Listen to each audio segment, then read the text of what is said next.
One of the things you just mentioned was an $800 million deficit. I know that Ed Allard, who is the Belknap County Democrat chair, has been puff-piecing in the local papers up there that we are now turning in a $63 million surplus.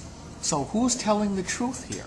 You know, what are the Democrats using for accounting gimmickry that accounts for a surplus when almost every Republican I know says that we've got a deficit, and you guys are going to, as you rightfully said, are going to have to deal with it? The deficit exists because we won't be getting this money from the federal government anymore. The $400 or $500 million that we received last time to fill the difference. We're not going to have any more JUA money to steal.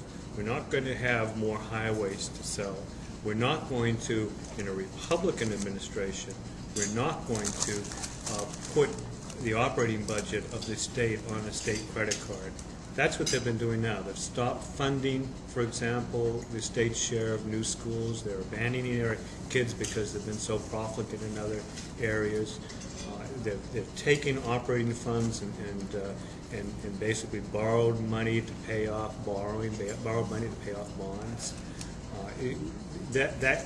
What they have done is things like take the Liquor Commission and taken it out of the budget, and they say, well, that's a savings. They take $200 or $300 million out, and they say, well, look at how we've reduced the budget. People are still spending the same money. The government's still spending the same money. So those are some of the gimmicks that they've used. So a lot of off-budget type stuff. We'll just take it off, and that's how they can say, well, we've actually lowered the general funding spending. Exactly, exactly. And I think New Hampshire voters can see right through that. They will see through that.